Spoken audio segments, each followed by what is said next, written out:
রাধে রাধে রাধে রাধে কৃষ্ণা বাকি বিহারীর আরও একটা ব্লগ ভিডিওতে সকল ভক্তদের জানাই অনেক অনেক স্বাগত। সকালবেলা উঠে একদম স্নান করে ঠাকুর ঘরে চলে এসেছি। আর কালকে রাতে জানো তো তাড়াহুড়োর জন্য আমি ঠাকুর ঘর পরিষ্কার করতে পারিনি। তার জন্য সকালবেলা ঠাকুর জাগানোর আগে ভাবলাম যে আগে ঠাকুর ঘর পরিষ্কার করে নিই, তারপর ঠাকুর জাগাবো। ঠাকুর ঘরে তো যেহেতু ঝাঁটা ব্যবহার করা হয় না, এই যে ঝুলঝাড়ুটা আছে, আমি না এই ঝুলঝাড়ু দিয়েই ঠাকুর ঘর পরিষ্কার করে নিই। এতে মনে হয় যেন আমার একটু সুবিধা হয়। আর যেহেতু সবসময় দেখবে যে ঝাঁট না দিয়ে না মুছলে পরে এই যে দেখতে পাচ্ছ যে ছাইগুলো ধূপকাঠির এগুলো না একটা সাদা দাগ হয়ে থাকে। গতকাল এই পিতলের বাসনগুলো পরিষ্কার করে মেজেছিলাম, কিন্তু আর তুলে রাখা হয়নি যে জলটা শুকাক তারপর তুলবো। না হলে না বাসনের গায়ে একটা যেন দাগ পড়ে যায়, সেটা দেখতে খুবই বিচ্ছিরি লাগে। সব কাজ মোটামুটি গুছিয়ে নিয়েছি আর আসনও পেতে নিলাম, কারণ আসন ছাড়া তো আমরা তো একদমই পুজো করতে পারি না, আর সেটা কিন্তু হয়ও না। আসন বসে তারপর কিন্তু পুজো করাটা উচিত। ভেবেছিলাম কদিন আগেই যে ঠাকুর ঘরটা একটু একটু করে গুছিয়ে রাখবো, পরিষ্কার করে রাখবো, কিন্তু দেখা যাচ্ছে যে জন্মাষ্টমী একদমই দৌড়ের গোড়ায় চলে এসেছে, কিন্তু আমি জানো তো কোনো কাজই গুছাতে পারিনি। এই কাপড়গুলো খুবই নোংরা হয়েছিল, চেঞ্জ করব বলে আর করতে পারিনি। আজকে সব ঠাকুর নিচে নামিয়ে তারপর পরিষ্কার কাপড় পেতে দিলাম। নিচে একটা কাপড় দিয়েছি যে একটু নরম নরম হবে, গদি টাইপের, তাহলে গোপাল সোনাদের বসতে বেশ ভালো লাগবে। এরপর আমাদের যে চিত্রপটগুলো থাকে আসনে, সেগুলো আমি বসিয়ে দিচ্ছি। আমি আগে এই গোপাল পুজোটা করতাম, চিত্রপটে যে আছে মাথার মুকুট বাসিগুলো দেখছো, এর জন্যই বানিয়েছিলাম।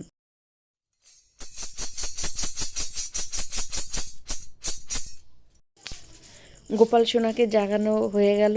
আর সবসময় আমি এই ঝুনঝুনি কিংবা ঘন্টা বাজিয়ে তুলি, নালে হাতে তালি দিয়ে, মানে শব্দ না করে গোপাল সোনাকে একদমই জাগাতে নেই, শব্দ করে তারপর জাগাতে হয়। আর আজকে জানো তো মনটা আমার ভীষণই খারাপ। আমার কেন, আমার গিরিধারীরও মনটা খুব খারাপ, কারণ আমাদের গোপাল সোনা বাড়িতে নেই। জন্মাষ্টমীর আগেই তাকে বাড়ি থেকে যেন আমরা বিদায় করে দিয়েছি, এরকম লাগে। দেখো মুখটা কি শুকনো, কালকে রাতে মনে হয় যেন ভালো করে ঘুমাতেই পারিনি।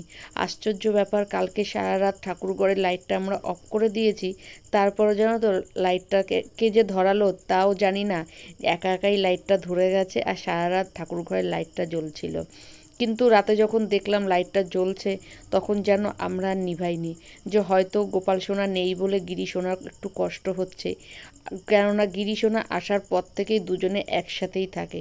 প্রত্যেকবার আমি অঙ্গরাগ করি, এবার ইচ্ছা হলো যে না, গুরুবাড়িতে পাঠাই, গুরুবাড়ি থেকে অঙ্গরাগ হয়ে আসবে। আমাদের গুরুবাড়িতে অঙ্গরাগ করা হয়, কিংবা এমনি ঠাকুর, রাসের ঠাকুর, তারপর হচ্ছে গিয়ে দুর্গা পুজো, মানে যে কোনো ঠাকুরই ওরা বানায়, কিন্তু দূরত্বের জন্য দেওয়া হয় না। নবদ্বীপে আমাদের গুরুবাড়ি। এবার দেখছি আমাদের গুরু ভাই ঠিক এসছে, তাই বললাম নিয়ে যাও, আমাকে অঙ্গরাগ করে দিয়ে যাবে।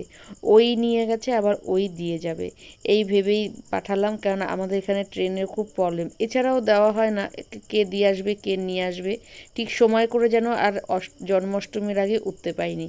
তাই আমাদের গিরি সোনার আজকে কিন্তু মনটা ভীষণই খারাপ। গোপাল সোনা নেই, কিন্তু সবসময় জেনে রাখবে যে গোপাল সোনা যদি বাড়িতে থাকে, কিংবা মূর্তিও যদি অঙ্গরাগের জন্য পাঠানো হয়, অবশ্যই আসন পেতে তার যে বাঁশি আর মাথার মুকুট, এগুলো কিন্তু সবসময় পুজো করা হয়। তাকে বলতে হয় যে তুমি এই বাঁশিতে বিরাজমান হও, আর তোমাকে এই রূপেই আমরা পুজো করব। তাই একটা আসনের মধ্যে আমি বাঁশি রেখে তার উপর ফুল তুলসী দিয়ে আমি গোপাল সোনাকে বিরাজমান করেই আজকে সেবা পুজোর কাজটা চালাবো। আগে এখন বাল্যভোগ দিচ্ছি, বাল্যভোগে যে ড্রাই ফ্রুট আর বাতাসে দিয়েছি, আর এরপর একটু ধূপ দ্বীপ দেখিয়ে দিয়েছি।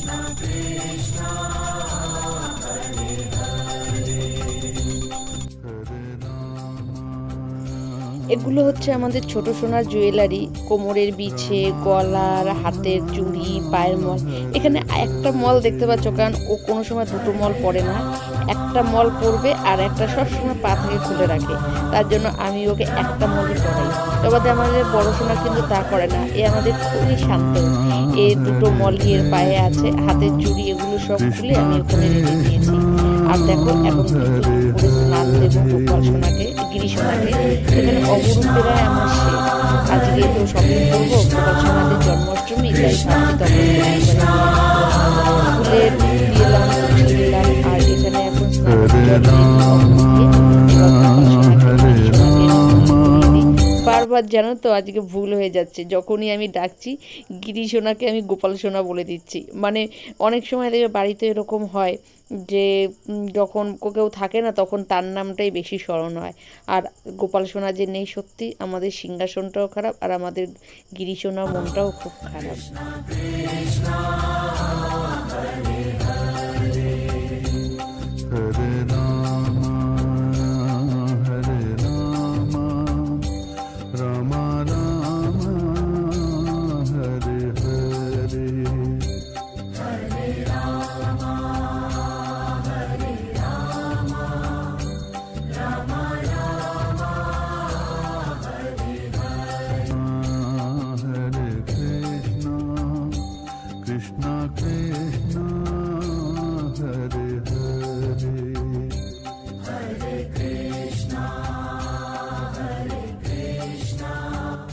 স্নান করিয়ে গিরি সোনাকে গা মুছিয়ে প্যান্ট পরিয়ে আজকে আমি এখানে একটা ঘের পরাচ্ছি, জামা পরাবো না।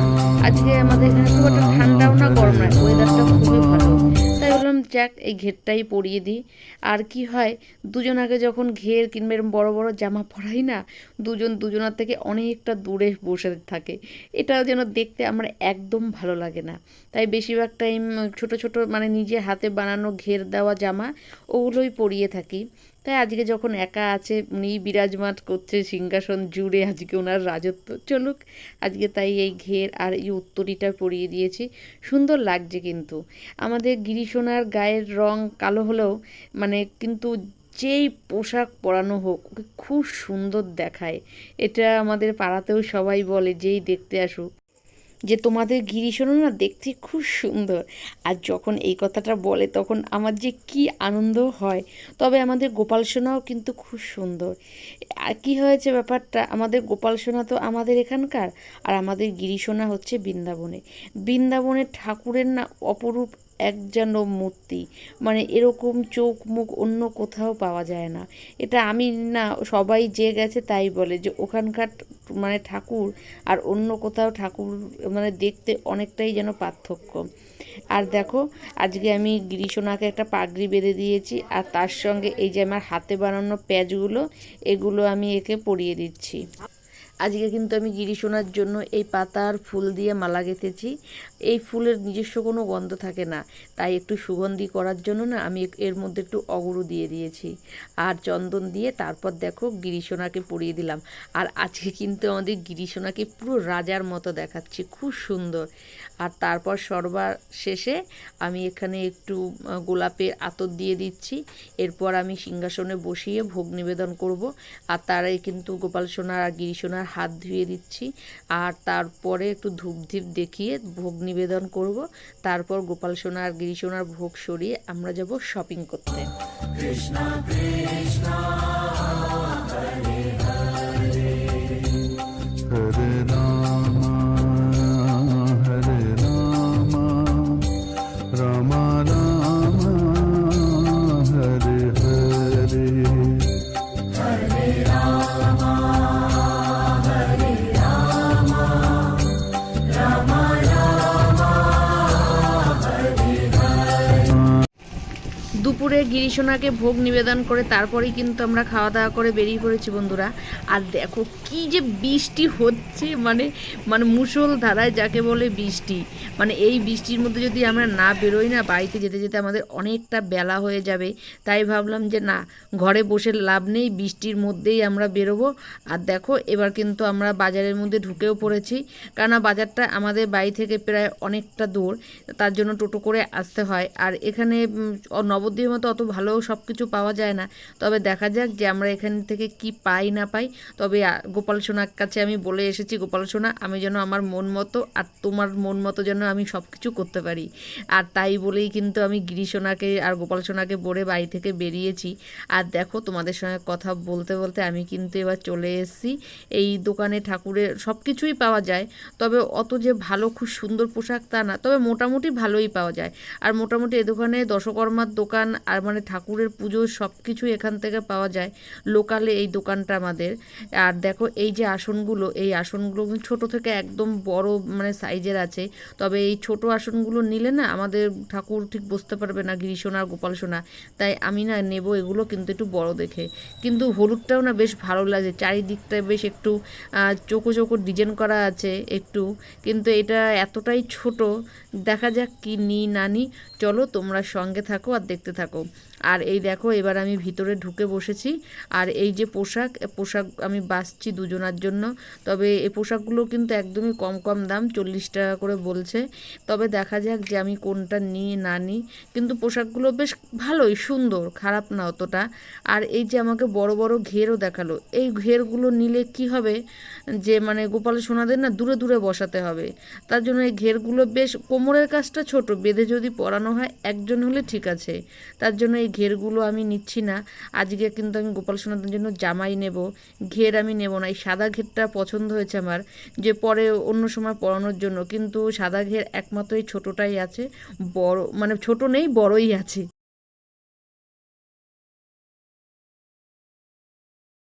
গিরি সোনার গোপাল সোনার জন্য দেখো পোশাক নেওয়া হয়ে গেছে, এবার কিন্তু দেখো এক ট্রে আমি গলার নিয়ে বসেছি। এখান থেকে আমি দুজনের জন্য গলার বেছে নেব, তবে এই গলারগুলো বেশ ভালোই লাগছে। তবে তোমাদের কোনটা পছন্দ অবশ্যই কমেন্ট করে জানিও। তবে আমি কোনটা নিচ্ছি অবশ্যই তোমাদেরকে বাড়ি গিয়ে পুরো ভিডিওটাই আমি দেখাবো যে কি কি নিয়েছি। তবে এখানে কিন্তু আমি দেখছি যে কোনটা নেওয়া যায়। এই গলারগুলো বেশ ভালো, কিন্তু এগুলো বড় গোপালের জন্য। আমার কিন্তু এই গলারটা বেশ ভালোই লেগেছে, এরকম পুঁতি দেওয়া গলার না আমাদের গিরিশোনা গোপাল সোনার একদমই নেই, নেকলেস টাইপের গলারটাই বেশি। আর দেখো দোকানটাও তোমাদেরকে দেখিয়ে দিচ্ছি, এখানে কিন্তু পুজোর সামগ্রী সব কিছুই পাওয়া যায়। আর এই যে দেখতে পাচ্ছ পোশাকগুলো, এগুলো কিন্তু ছোট গোপালদের, এগুলো যেহেতু আমি নেব না তার জন্য আমি আর দেখছি না, তোমাদেরকে দেখিয়ে দিচ্ছি যে কি কি আছে না আছে। চলো আমাদের গলার পোশাক, তারপর হচ্ছে কি চুড়ি, মালা, সব কিছুই আমরা নিয়ে নিয়েছি। চলো এবার বাড়িতে গিয়ে তোমাদের সাথে দেখা হচ্ছে। দেখো বন্ধুরা আমরা কিন্তু শপিং করে চলে এসেছি, আর এই দেখো এক ব্যাগ কিন্তু আমাদের শপিং হয়েছে গোপাল সোনার গিরি সোনার জন্য। তবে জানো তো মোটামুটি বেশ চয়েসফুলি আমাদের জিনিসগুলো আনতে পেরেছি। তবে তোমাদেরকেও দেখাচ্ছি কি কি এনেছি না আছি, কিন্তু ভাবতে পারিনি যে এখানে এত সুন্দর পোশাক কিংবা জুয়েলারিগুলো বেশ পাবো। বিশেষ করে পাগড়িটা আমার ভীষণ পছন্দ হয়েছে। এই যে জামাটা দেখছো ইয়েলো কালারে, এইটা কিন্তু খুব সুন্দর হয়েছে জামাটা, বলো। এই জামাটা একদমই কম দাম, দেখতে পাচ্ছ 70 টাকা, কিন্তু নিয়েছে জামাটা 40 টাকা। আর এই যে ঘের জামাটা, এটা গোপাল সোনাকে গিফট করেছে গোপাল সোনার দিদুন। আর এই জামাটাও বেশ সুন্দর হয়েছে। আর এই যে জামাটা, আমি এই জামাটা নিয়েছি পছন্দ করে, কারণ এই কালারের কোনো জামা আমাদের গিরি সোনার নেই। জামাটা অনেকটাই বড়, আর এটা হচ্ছে গিয়ে 50 টাকা নিয়েছে জামাটা। তবে তোমাদের কেমন লেগেছে এই 50 টাকার জামাটা অবশ্যই কিন্তু আমাকে জানিও। তবে জামার দামগুলো একটু কম কম, একটু আমি ভাবছি নিজে হাতে সেলাই করে দেবো, তাহলে কী হবে টিকসই অনেক হবে। আর এই দেখো পাগড়িটা জানো তো খুবই কিন্তু কম দাম, দাম শুনলে তোমরা একদমই অবাক হয়ে যাবে। পাগড়িটা মাত্র 50 টাকা নিয়েছে। আমি দুজনার জন্য দুটো কালার নিয়েছি, এবার কোনটা কাকে পরাবো ঠিক করতে পারছি না। দেখাবো যে যার যেটা ভালো লাগে সে ঠিক বেছে নেবে। আর এই যে চুলটা, এই চুলগুলো এখানে আমি পাচ্ছিলাম না তা গতবার, তাও দেখছি যে এইবার ও এনেছে। চুলটা জানো তো 40 টাকা নিয়েছে। আর এই যে গ্রিন কালারের চুড়ি কালারটা আমার বেশ পছন্দ হয়েছে। আর এই যে এই মধ্যে রয়েছে দুজনার দুটো বাঁশি দুটো জানো তো কি কম দাম, 30 টাকা বাঁশি। আমি মানে শুনেই অবাক যে বাঁশিগুলো এত সুন্দর। আর এই যে আমাদের ছোটোর জনার জন্য এই গলারটা নিয়েছি, আর আমাদের বড় গিরি সোনার জন্য কিন্তু আমরা এই গলারটা নিয়েছি। তবে তোমাদের কেমন লেগেছে অবশ্যই তোমরা কমেন্ট করে জানাবে। কানেরটা আমি 5 টাকা দিয়ে নিয়েছি, আমার পছন্দ হয়েছে, যে পরাই না পরাই অন্য সময় পরাতে পারবো। আর যেহেতু অগরু ছিল না, তার জন্য একটা অগরু নিয়েছি। আর এই যে এই আসনগুলো আমার ছিল না, তার জন্য এই গোল একটা পদ্ম আসন নিয়েছি। এই আসনগুলো নেবে জানো তো আমি ভেবেই গেছিলাম যে এই আসনগুলো আমার নেই, যেহেতু আমি যদি পাই ওই দোকান থেকে অবশ্যই নেব। আর এই চৌকো আসনটাও আমার কাছে ছিল না, এই টাইপের আসনই নেই, একটা ছোট্ট। আর এই যে এটা হচ্ছে গিয়ে ঠাকুর বসানোর চাদর। তবে এই চাদরটা জানো তো বেশ চারিদিকটা বেশ জরির কাজ করা রয়েছে, চার কোণায় চারটে ময়ূর, বেশ সুন্দর আসনটা। এই আসনটা 100 টাকা নিয়েছে। তো 100 টাকা নিল, আসনটা জানো তো অনেকটা বড়। আর এটা একটু ভেলভেট টাইপের। আমাকে বলেছে এটা তো ভেলভেটের, আপনি একটু উল্টো করে ভাঁজ করে রাখবেন, তাহলে জিনিসটা না টিকসই বেশি হবে। দেখো আমাদের তো জন্মাষ্টমীর শপিং পুরো তোমাদেরকে দেখিয়ে দিলাম। আর এই ডেকোরেশনের জন্য ফুল ইয়েলো কালারের। আমি ফুলটা না চেয়েছিলাম মানে হলুদে আর কমলায়, যেহেতু ওর কাছে ছিল না আর এই একটাই দোকান, আর ও কোথায় যাব তার জন্য আর নিতে পাইনি। ব্যাস আমাদের জন্মাষ্টমী শপিং সবটাই তোমাদের সঙ্গে শেয়ার করেছি। তবে আজকের ব্লগটা আমি এখানেই শেষ করে দিচ্ছি। আশা করব আজকের ব্লগটা তোমাদের ভালো লাগবে। ভালো লাগলে অবশ্যই চ্যানেলটাকে লাইক, শেয়ার আর সাবস্ক্রাইব করবে। সাবস্ক্রাইব করার পর বেল বাটনটা অবশ্যই প্রেস করবে। আবার দেখা হবে নেক্সট ব্লগকে। ততক্ষণ যেন রাধে রাধে।